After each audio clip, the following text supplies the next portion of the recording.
जय सिया राम। पर्वतों की गुफाएं, खोह, दरे, नदियां, नौलर, नाले ऐसे अगम्य और गहरे हैं कि उनकी ओर देखा तक नहीं जाता। रीछ, बाघ, भेड़िए, सिंह और हाथी ऐसे भयानक शब्द करते हैं कि उन्हें सुनकर धीरज भी भाग जाता है। जमीन पर सोना, पेड़ों की छाल के वस्त्र पहनना, कंद मूल फल का भोजन करना होगा, और वे भी क्या सदा सब दिन मिलेंगे। सब कुछ अपने अपने समय के अनुकूल ही मिल सकेगा। नर आहार रजनी चर चरहि, कपट बेस विधि कोटिक करहि। इसी प्रकार से प्रभु श्री राम सीता माता को समझा रहे हैं कि तुम बन नहीं जाओ। बहुत सारे उदाहरण दे रहे हैं। मनुष्यों के खाने वाले निशाचर राक्षस फिरते रहते हैं। वे करोड़ों प्रकार के कपट रूप धारण कर लेते हैं। पहाड़ का पानी बहुत ही लगता है। वन की विपत्ति बखानी नहीं जा सकती। ब्याल कराल बिहग बन घेरा, निशिचर निकर नारी नर चोरा। वन में भीषण सर्प, भयानक पक्षी और स्त्री पुरुषों को चुराने वाले राक्षस के झुंड रहते हैं।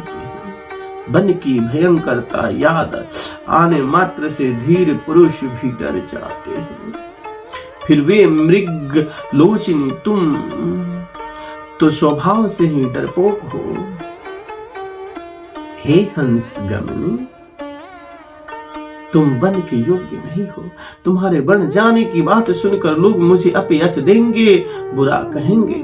मानसरोवर अमृत के समान जल से पाली हुई हंसनी कहीं खारे समुद्र में भी जी सकती है।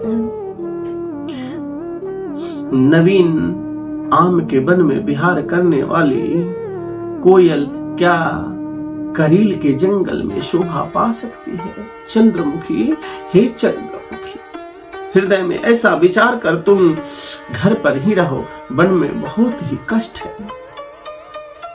स्वाभाविक ही चाहने वाले गुरु और स्वामी की सीख को जो सिर चढ़ाकर नहीं मानता, वह हृदय में भर पेट पछताता है और उसके हिल की हानि अवश्य होती है।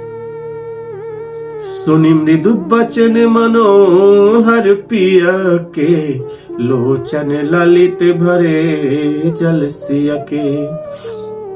शीतल सीख दहक भई कैसे, चकहि शरद चंदन जैसे। प्रियतम के कोमल तथा मनोहर वचन सुनकर सीता जी के सुंदर नेत्र जल से भर गए। श्री राम की यह शीतल सीख उनको कैसी जलाने वाली हुई, वैसे चकवी को शरद ऋतु की चांदनी रात होती है। जानकी जी से कुछ उत्तर देते नहीं बनता। वे यह सोचकर व्याकुल हो उठी कि मेरे पवित्र और प्रेमी स्वामी मुझे छोड़ जाना चाहते हैं। नेत्रों के जल, आंसुओं और जबरदस्ती रोककर वे पृथ्वी की कन्या सीता जी के हृदय में धीरज धरकर सामने पैर लगाकर हाथ जोड़कर कहने लगी, हे देवी, मेरी इस बड़ी भारी ढिठाई को क्षमा कीजिए। मुझे प्राणपति ने वही शिक्षा दी है जिससे मेरा परम हित हो। मैं पुनि समुझ देखी मन माही, प्रिय वियोग सम दुख जग नाही। परंतु मैंने मन में समझकर देख लिया कि पति के वियोग के समान जगत में कोई दुख नहीं। हे प्राणनाथ, हे दया के धाम, हे सुंदर, हे सुखों के देने वाले, हे सुजान, हे रघुकुल रूपी कामुद के खिलाने वाले चंद्रमा, आपके बिना स्वर्ग भी मेरे लिए नरक के समान है। माता पिता बहन प्यारा भाई प्यारा परिवार मित्रों का समुदाय सास ससुर गुरु स्वजन बंधु बांधव सहायक और सुंदर सुशील और सुख देने वाला पुत्र। हे नाथ, जहां तक स्नेह और नाते हैं, पति के बिना स्त्री को सभी सूर्य के से भी बढ़कर तपाने वाले शरीर धन घर पृथ्वी नगर और राज्य, पति के बिना स्त्री के लिए यह सब शोभा का समाज है।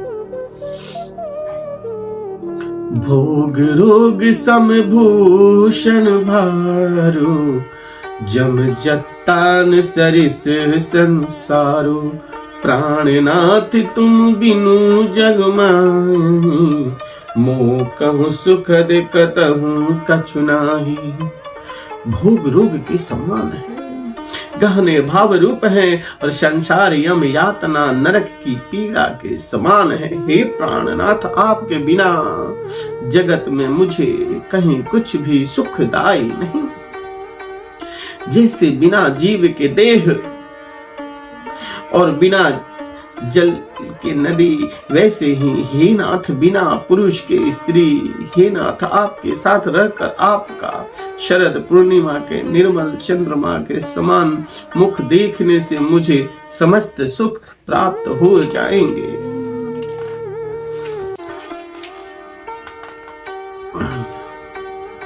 हे नाथ, आपके साथ पक्षी और पशु ही मेरे कुटुंबी होंगे, वन ही नगर और वृक्षों की छाल ही निर्मल वस्त्र होंगे और पर्ण कुटी पत्तों की बनी झोपड़ी ही स्वर्ग के समान सुखों की मूल होगी। बन देवी बन देव उदारा करी हरि सास ससुर समसारा। उदार हृदय के बन देवी और बन देवता ही सास ससुर के समान मेरी सार संभार करेंगे और कुशा और पत्तों की सुंदर साधरी बिछौना ही प्रभु के साथ कामदेव की मनोहर तोषक के समान होंगे। कंद मूल और फल ही अमृत के समान आहार होंगे। बन के पहाड़ ही अयोध्या के सैकड़ों राजमहलों के समान होंगे। क्षण क्षण में प्रभु के चरण कमलों को देख देख कर मैं ऐसी आनंदित रहूंगी जैसे दिन में चकवी रहती है। हे नाथ, आपके बन के बहुत से दुख और बहुत से भय विषाद और असंताप कहे, परंतु हे कृपा निधान, वे सब मिलकर भी प्रभु आपके वियोग से होने वाले दुख के लव लेश के समान भी नहीं हो सकते। ऐसा जी में जानकर हे सुजान शिरोमणि, आप मुझे साथ ले लीजिए, यहाँ न छोड़िए। हे स्वामी, मैं अधिक क्या विनती करूं। आप करुणामय हैं और सबके हृदय में अंदर की जानने वाले हैं। हे दीन बंधु, हे सुंदर, हे सुख देने वाले, हे शील और हे प्रेम के भंडार, यदि अवधि 14 वर्ष तक मुझे अयोध्या में रखते हैं तो जान लीजिए कि मेरे प्राण नहीं रहेंगे। मोहि मग चलत न होहि हारी, छिनु छिनु चरण सरोज निहारी। क्षण क्षण में आपके चरण कमलों को देखते रहने से मुझे मार्ग चलने में थकावट न होगी। हे प्रियतम, मैं सभी प्रकार से आपकी सेवा करूंगी और मार्ग चलने से होने वाली सारी थकावट को दूर कर दूंगी। पाए पखारी बैठी तरु छाई, करी हम बाऊ मुदित मन माही। आपके पैर धोकर पेड़ों की छाया में बैठकर मन में प्रसन्न होकर हवा करूंगी, पंखा झेलूंगी। पसीने की बूंदों सहित श्याम शरीर को देखकर प्राणपति के दर्शन करते हुए दुख के लिए मुझे अवकाश ही कहीं रहेगा। समतल भूमि पर घास और पेड़ों के पत्ते बिछाकर यही दासी रात भर आपके चरण दबाएगी। बार बार आपकी कोमल मूर्ति को देखकर मुझको गर्म हवा भी न लगेगी। प्रभु के साथ रहते मेरी ओर आंख उठाकर देखने वाला कौन है? अर्थात कोई नहीं। देख सकता, जैसे सिंह की स्त्री सिंही को खरगोश और शियार नहीं देख सकते, मैं सुकुमारी हूँ और नाथ बन के योग्य है। आपको तो तपस्या उचित है और मुझको विषय भोग। दोहा। ऐसे बचन कठोर सुनी, जौन हृदय बिलगान, तय प्रभु विषम वियोग दुख, सही हहीं पावर प्राण। सियावर रामचंद्र की जय।